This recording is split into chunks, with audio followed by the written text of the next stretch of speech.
반갑습니다. 감성닥터 서경희 원장입니다. 지난번 시술은 눈가 보톡스에 대해서 했습니다. 5일 정도 되는데요. 어떻습니까? 이전보다 상당히 많이 개선된 거 보이시죠? 이렇게 보톡스는 즉각적인 효과가 있고 지속력도 어느 정도 됩니다. 동적인 그런 큰 주름들을 없애는 것은, 근육으로 넣는 것은 1년에 2번에서 많이 하면 3번이겠죠. 평균 한 2번을 맞는 것 같고요. 잔주름이나 선들을 부드럽게 하는 것에는 1년에 한 서너 번, 그러니까 3개월 내지 4개월 정도마다 맞으면 좋은 효과를 볼 수가 있습니다. 오늘의 주제는 이중턱입니다. 이 이중턱 때문에 굉장히 고민들을 많이 하시죠. 이 이중턱의 원인은 굉장히 여러 가지 원인이 있는데요. 한 가지만으로 되지는 않아요. 사람들이 이중턱 하면 모두 다 여기에 지방만을 생각하는데 꼭 지방만이 원인은 아닙니다. 지방이 많아서도 생기고 탄력이 떨어져서도 생기고요. 이 턱 밑에 공간의 문제에서도 생길 수가 있고요. 침샘이 많이 발달한 사람도 이중턱이 심할 수가 있습니다. 크게 나누면은 이 턱 밑이냐 선이냐 이렇게 볼 수가 있고요. 지방이냐 아니면 다른 원인이냐 이렇게 크게 나눠 볼 수가 있습니다. 그래서 이중턱을 시술하는 데 있어서는 원인에 따라서 방법이 달라질 수밖에 없습니다.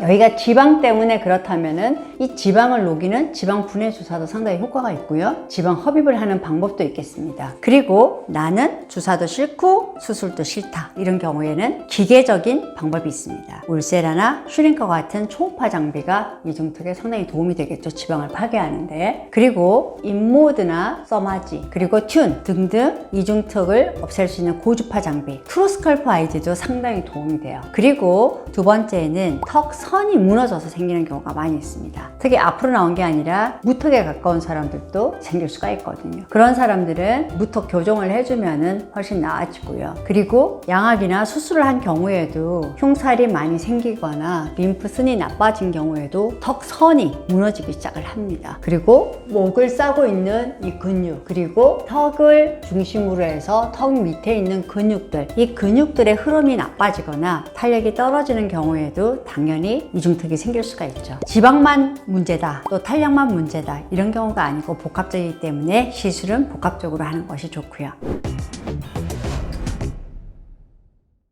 탄력이 떨어진 경우에 가장 인기 있는 인모드는 1단계, 2단계 두 가지를 많이 쓰는데 1단계는 찝어서 하는 미니 FX라고 해요. 이 미니 FX는 효율적으로 지방을 파괴하기도 하고 또 탄력을 줘서 타이트니스를 가져올 수도 있습니다. 그리고 2단계인 포마로 여기에 셀룰라이티스나 림프의 흐름을 더 좋게 해서 턱 밑이 볼록해서 생긴 이중턱이나 선이 무너져서 생긴 이중턱 두 가지 다 효과가 굉장히 뛰어납니다. 그래서 이중턱 때문에 고민하는 사람들의 가장 선호하는 시술 중에 하나가 인모드입니다. 그리고 인모드가 좋기는 하지만 멍자국이나 이것 때문에 너무 힘들다 이러신 분들은 제가 추천해 드리는 것은 트루스칼프 아이디와 포마 이 두 가지를 병합하시면 이중턱을 없애고 턱선을 매끈하게 가져올 수가 있습니다. 표시는 1도도 안 나고 결과는 아주 좋습니다. 물론 이것도 한 번만에 효과가 그렇게 오래 가지는 않습니다. 그래서 보통 2-3주 간격으로 3번 이상은 추천을 드립니다. 그리고 슈링크나 포마를 같이 병합하는 수도 있고요. 턱 밑만 볼록하다면 여기에 지방 분해 주사를 놓고요. 그리고 침샘이 많이 발달해서 생긴 경우에는 보톡스, 그리고 턱선이나 목을 따라서 보톡스를 넣어주면은 훨씬 날렵한 턱선을 가질 수가 있습니다. 우리가 아름다운 턱선을 가지기 위해서 지방뿐만 아니라 늘어진 탄력, 그리고 구조물의 변화, 복합적인 원인들에 대해서 잘 파악하시고 거기에 따른 시술을 하면 도움이 되겠습니다. 이 영상이 여러분들한테 더욱더 예쁜 턱선을 만드는 데 도움이 됐으면 좋겠습니다. 감사합니다.